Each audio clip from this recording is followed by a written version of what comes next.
Imagine Middle-earth in its primeval glory. Mountain ranges yet untamed. The sky alight with the constellations first placed by Vardar, and the whispers of elves echoing in forests long since faded. Among this backdrop, one relic stands as a bridge between the ages.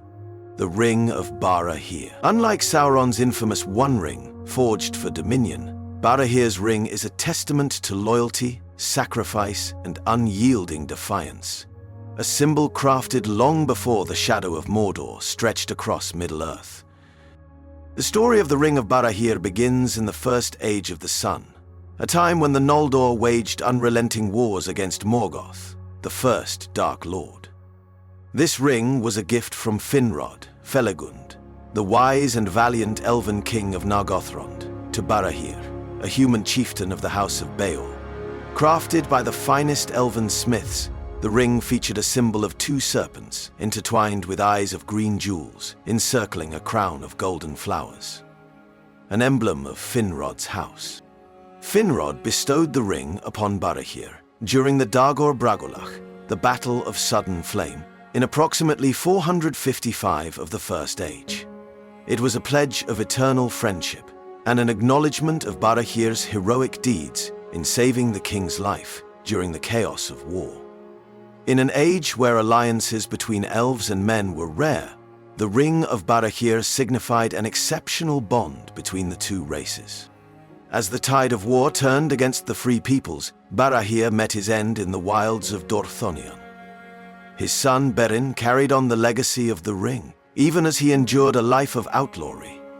The ring's significance grew during Beren's quest for a Silmaril, marking his lineage as one of unyielding courage. This artifact survived the fall of Beleriand and passed through generations of the Edain, eventually becoming a treasured heirloom of the Númenórean kings.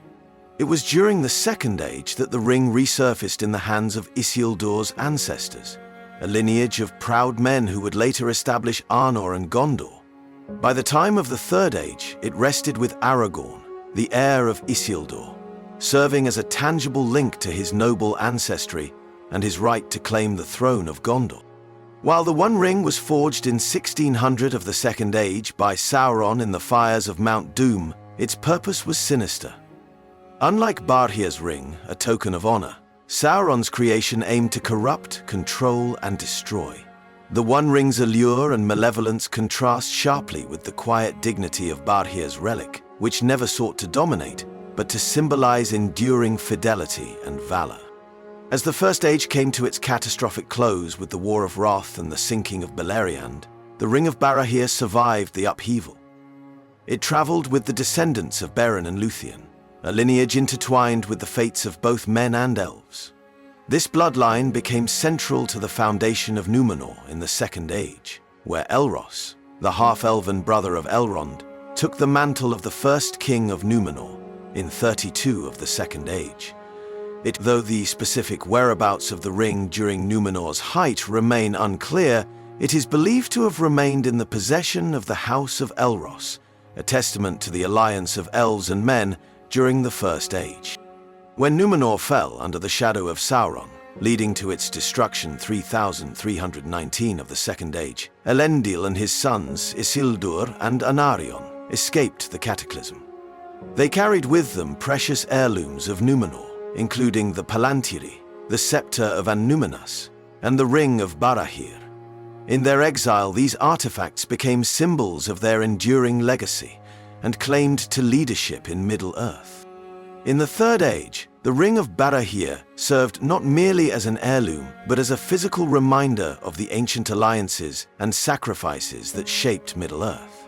Following the establishment of Arnor and Gondor by Elendil's line, the ring remained with the northern Dúnedain after the division of the kingdoms in 861 of the Third Age. As the fortunes of Arnor waned due to internal strife and the encroachment of the Witch King of Angmar, the ring became a beacon of hope for the dwindling Dúnedain.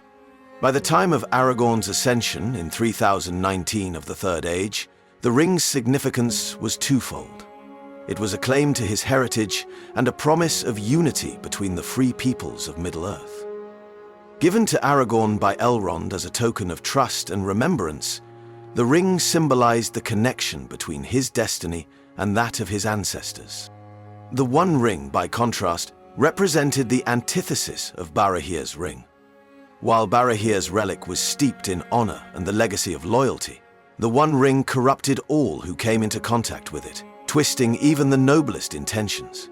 Its power lay in isolation and domination, whereas the Ring of Barahir carried the weight of unity and mutual respect. This thematic opposition serves to underline a recurring motif in Tolkien's legendarium.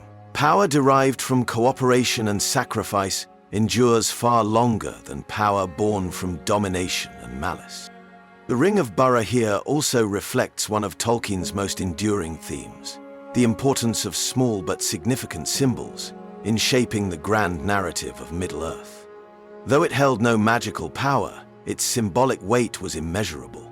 It reminded Aragorn, and those who followed him, of the long line of sacrifices made to secure freedom for Middle-earth, starting with Barahir's defiance of Morgoth.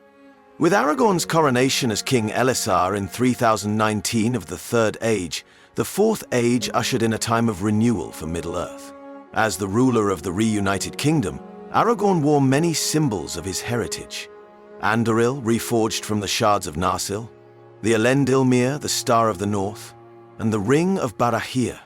Each relic tied him to the distant past, grounding his rule in the sacrifices and heroism of those who had come before. While Tolkien does not explicitly state the fate of the ring after Aragorn's time, it is likely that it remained a treasured heirloom of the House of Tel-Contar, a lineage that carried the combined bloodlines of Númenor, elves, and even Maya through Lúthien's ancestry. Just as it had symbolized defiance against Morgoth and Sauron, the ring would have become a symbol of hope in an age free from the shadow of evil. The Ring of Barahir's journey through the ages mirrors Tolkien's broader view of history as a cycle of triumph and loss, light and shadow. First given as a pledge of friendship in the First Age, it endured through the darkest trials of Middle-earth, from the fall of Beleriand to the wars against Sauron in the Second and Third Ages. It served as a quiet but enduring reminder of the resilience of men and the lasting impact of alliances forged in trust and sacrifice. This cyclical pattern is starkly contrasted with the One Ring's trajectory. Where Barahir's ring endured as a beacon of unity, the One Ring was ultimately destroyed, for its existence represented a corruption of the natural order, a violation of Ilúvatar's designs. The survival of the Ring of Barahir, then, underscores Tolkien's belief in the endurance of good, even amidst great darkness. Through the Ring of Barahir, Tolkien presents a subtle commentary on the nature of power and legacy. Unlike the One Ring, whose allure stemmed from domination and selfish desire, Barahir's ring held no intrinsic power. Instead, its value lay in its story, a tale of bravery, loyalty, and the enduring strength of unity. It was a relic, not of conquest, but of kinship, embodying the virtues that could stand against the corrosive ambitions of Morgoth and Sauron. This theme resonates deeply with Tolkien's Catholic worldview. Just as Frodo's act of mercy toward Gollum led to the destruction of the One Ring, the Ring of Barahir serves as a quiet testament to the power of selflessness and enduring faith in the face of overwhelming odds. The beauty of the ring lies not in its physical form, but in what it represents. The unbroken line of hope passed down through generations. Though the Ring of Barahir's story may lack the drama and mystique of Sauron's One Ring, its significance is profound. It connects the fates of elves, men, and the broader struggles of Middle-earth, symbolizing that even in times of despair, bonds of friendship and loyalty can outlast the darkness. The tale of this ancient artifact reminds us that it is not always the mightiest powers that shape the world, but the quiet strength of enduring hope and the sacrifices of the brave. In the end, the Ring of Barahir is not just a relic of Middle-earth's history. It is a symbol of Tolkien's vision, a world where courage, friendship, and unity triumph over ambition and tyranny. Its story invites us to reflect on the legacies we leave behind and the values we hold most dear. What are your thoughts on the enduring legacy of the Ring of Barahir? Let its tale inspire us to seek the quiet strength within. For as Tolkien himself wrote, even the smallest person can change the course of the future.